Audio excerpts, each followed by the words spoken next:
Like always, I'll start with thanking the fans. I thought the atmosphere was great. I knew right when I came out of the tunnel, and I looked up in the rafters, and it was packed. I knew that Auburn was going to be in for a tough time from a crowd standpoint, and a team that had not played on the road, which is tough to do in the SEC. I thought our crowd impacted the game. I thought our guys came out with a game plan of strike and attack. We really wanted to be physical. We wanted to win the line of scrimmage. We thought it would pay dividends in the fourth quarter. In the second half, being a somewhat hot day, and I thought it took its toll on their team in the second half for our team to be able to run the ball the way they did. So that helped us. We continue to grow and get better. This team has proven that it's resilient and tough, but we got a lot of things that we can clean up. And, we didn't play as well as we could have, but I want to say I'm very proud of the way our team went after it, and they struck and they attacked. That'll open it up. How satisfying was the run game today, Coach? It was good. I mean, I still think there's inconsistencies. There's things we miss on, you know. We miss a couple. We miss a block here. A guy runs through. A couple times backs just made people miss. We had a third and two that we didn't touch anybody, and Dejan made two people miss. But it was much better at the line of scrimmage. We played more physical at the line of scrimmage, and I thought that we wore the other team down, which, you know, the environment was a little different too. It's just the heat wears on defensive linemen. And some teams have more they can use, and some teams don't. Speaking of the run game, how huge was Dejan Nowitz's game today, especially with Kendall banged up? I thought he did a great job. You know, he does a really good job around the goal line, making people miss. He's elusive, but not so much explosive. You know, he does a great job. Probably not going to break off a super long run, but he gets a lot of positive runs. It's really hard to get him for a tackle for a loss. And Branson, the addition of Branson was really big for us. He was a guy that we felt like all week we had to get more opportunities for him because he's run the ball really well in practice. He gives us a little bit of a burst, and he was able to get some carries with Kendall dinged up, and I thought he did a nice job. You mentioned the heat and the impact that had in the second half. What's it say that Jamon Dumas-Johnson was able to play as much as he did, especially with no Schmel, no Tresman today, and deliver the kind of performance he did?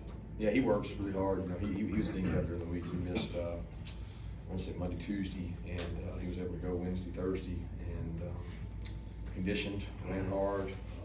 He runs, you know, extra after practice so that he can play more snaps, and was really proud of the guys that stepped up there and played. You know, Sori got significant playing time today for the first time, non-third down, and Ryan Davis had to step up and play because we got some dinged up guys, some injuries.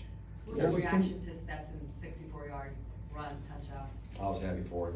It was a great call by Monk, and it was a good designed play, and they were in what we thought they were going to be in, and it worked great. But it wouldn't have been explosive if it wasn't for a really good athlete. It proves again that he's multidimensional. He's hard to defend because of the things he can do. What was Malachi's mentality coming into this game? Obviously, he lost a friend in the last several days, but you know he played hard out there. Was that a bit of a distraction this week? You know, you probably have to ask Malachi that because I don't know. We did talk to him about it, and you know, he was very close, and thoughts and prayers with his family.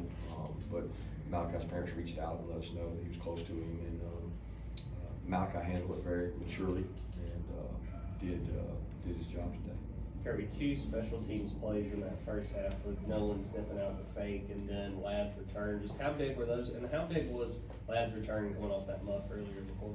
Yeah, it was great. You know, Ladd's been really aggressive, really proud of Ladd. I don't know what Auburn was in punt cover or negating punt returns. Somebody told me they were one in the country, one in the conference at negating punt returns because of the way their kicker kicks it. And we worked really hard this week on saying we could spark a drive. We could change field position by who we put on punt return. And you know, I think Ladd be the first to tell you we give a lot of credit to the guys up front who affected the kicker by almost blocking one, which speeds it up.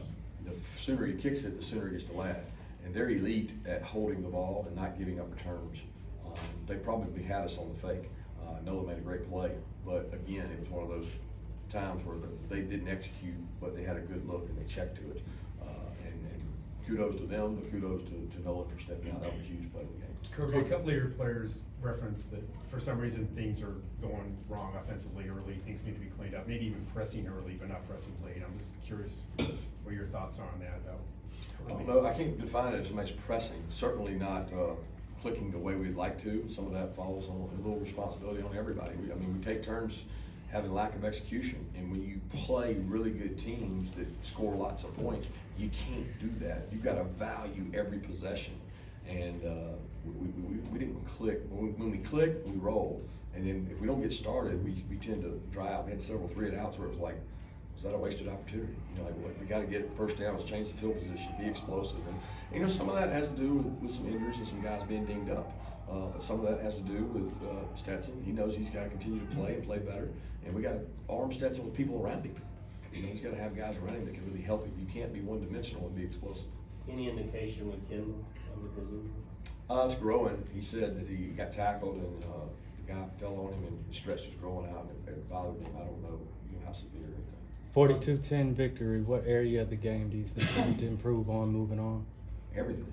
Like, what does the score have to do with how we played? It really doesn't to me. I mean, you look at the stat line, you say, oh, we ran the ball great. And I think there's a lot of times that we didn't block it right. We got whipped at the point of attack. There's other times that we did it right, you know, and that's across the board defensively. What we talked about was containing the quarterback. Well, we didn't exactly do that all the time.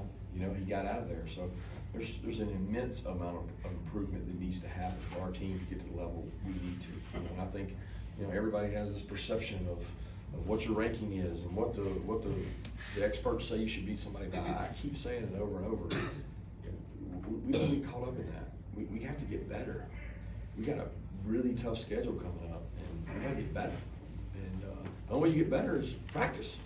So we're gonna keep doing that, and we're gonna keep trying to get rhythm and get better. Coach, I'm interested in how much freedom you allow older players in your system, like a guy like Nolan Smith. It looked like on a 3rd and 1 right there, getting stretched to you. It looked like he kind of jumped inside a gap, maybe and made a TFL. So I'm just curious. Yeah, that's not freedom. We don't say, hey, you have the freedom to do what you want. You play within the system, but there are overreach and overstretch. They're a stretch team. So when teams give you that angle, a natural good athlete can beat it underneath. And we're also breaking the pocket to get him out of there on one of those plays you're talking about. It was 3rd and long, and he beat a guy underneath, but he was trying to break the pocket to get the quarterback out, to get the scramble guy to go tackle him. Kirby, isn't this just all inexperienced on? I mean, 15 draftees, 13 transfers, your depth is real green. Isn't that kind of what we're seeing as inexperienced guys doing it the first time?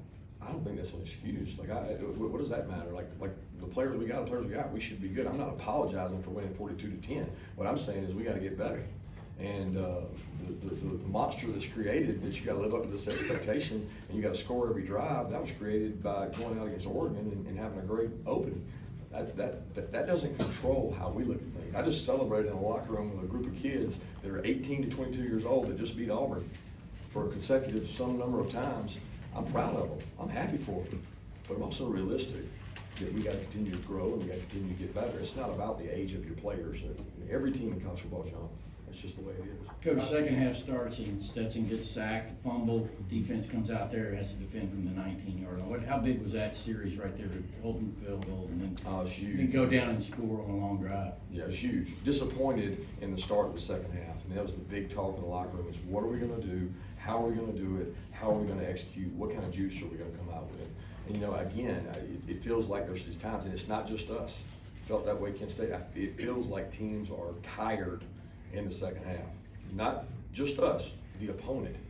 And it just at times seems lethargic, where you really didn't have those lulls last week. It was cool, it was night, there was energy, you know, and hey, we didn't play great, but there was energy, you know, and there was people running fast. As much as anything I've seen in the last 3 or 4 games is conditioning level of teams. Because I don't know, the temperature didn't seem hot, but it was hot out there, it was sunny.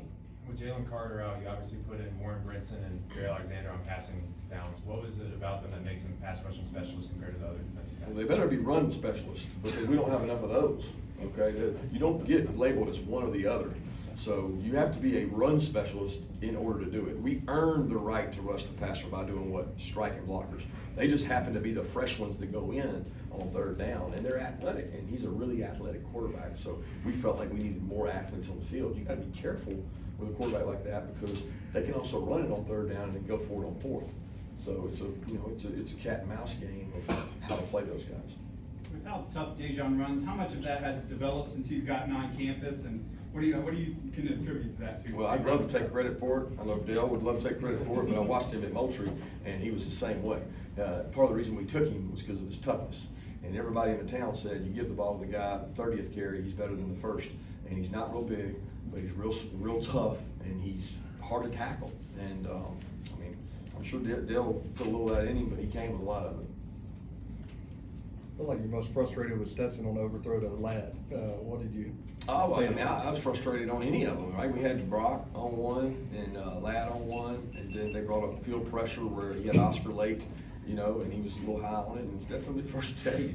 He missed those, we gotta get rhythm, and we gotta help him. We gotta be able to do those shot plays in practice, and you hit any one of those three, and all we're talking about is how explosive we were. We gotta try to hit some of those. What do you like out of your offensive line today? I like their tenacity. I like the fact that they came out and they're trying to be physical and create a demeanor. And we didn't do it every play, and you're not going to do it every play. They got guys on scholarship over there too. But I like the fact that they come out and compete. Cedric said that they took a little bit of the criticism personally in that offensive line room. How much did you see that this week in practice and today in their performance? I'd have no idea because I don't know how they take criticism. You know what I mean? I don't go in there to criticize. I go in there to try to give them answers. How do we do it better? I don't know that criticism helps. It makes you maybe want it more, and there's a pride factor, and everybody needs some kind of motivation. But when you need motivation from you guys, then that's when it's not fun anymore. We saw AD out there a little bit, just how far along do you feel like he's going? Really thought he was going to be able to go. He ironically he had a thumb sprain in the week because we were using him, and he fell down, had a thumb sprain, and it became more of the thumb sprain than the ankle. Now he did have a little bit of a limp, and as the game goes on, he got to the point where he's not in it, and you're not using him. He gets cold, and we try to keep him on a bike, tried to run him, but we thought that he could have gone had we needed him. We did end up getting out to a lead, and I guess he did play a couple snaps, but it was just we didn't get really use him like we normally would. We need him back. In the fourth quarter, when you score 21 points, is it more of an in-game adjustment or wearing Auburn down like you were talking about earlier? Probably more the later. I mean, to be honest with you, I thought they were tired. They don't have a lot of depth. I mean, every team across the country right now is struggling with depth on the defensive lines. You just don't see a lot of size, and we're dealing with it too. So I thought that had a lot to do with it. I thought they got tired. I thought the tempo hurt them. So Let's take two more questions. You talked about how Branson earned his playing time in practice. Dalen Everett was the first corner to come off the bench. What did he do in practice in order to earn that third corner spot? he's getting better. He's getting better. We want to try to find ways to play him in the game. He keeps getting better. I have to go back and watch the long touchdown catch. We had three guys missed tackles, just atrocious on the sideline, atrocious. And he was involved in that. I don't know who exactly missed it, but he keeps getting better. He works really hard, and he's very intelligent, and I'm excited about what he brings to the future being a true freshman. I feel like he's a sophomore because he was here in the spring, but he's not. You were in Stetson's ear a lot when he comes off the field after drives. What kind of advice are you giving him? Is it specific play stuff, or is it overall motivation? And what's it like with two guys who are really competitive coming after a drive? I'm sure that can be. Sometimes it's just communicating information. Sometimes it's, hey, what did you see there? What made you do that? And teams, we put a lot on Stetson. I keep telling y'all that. We ask a lot. If it's this, do this, or this. And sometimes you may not see it like we saw it in the box. And we like to find out why. And sometimes it takes discipline to execute and do it right. And he is a competitor. I think I have a great relationship with him, and he respects the fact that he knows I'm emotional and a competitor, and I saw that last week, where it was like, hey, this guy drove down on two big drives and made a lot of throws and made a lot of plays when he had to. Thanks, guys.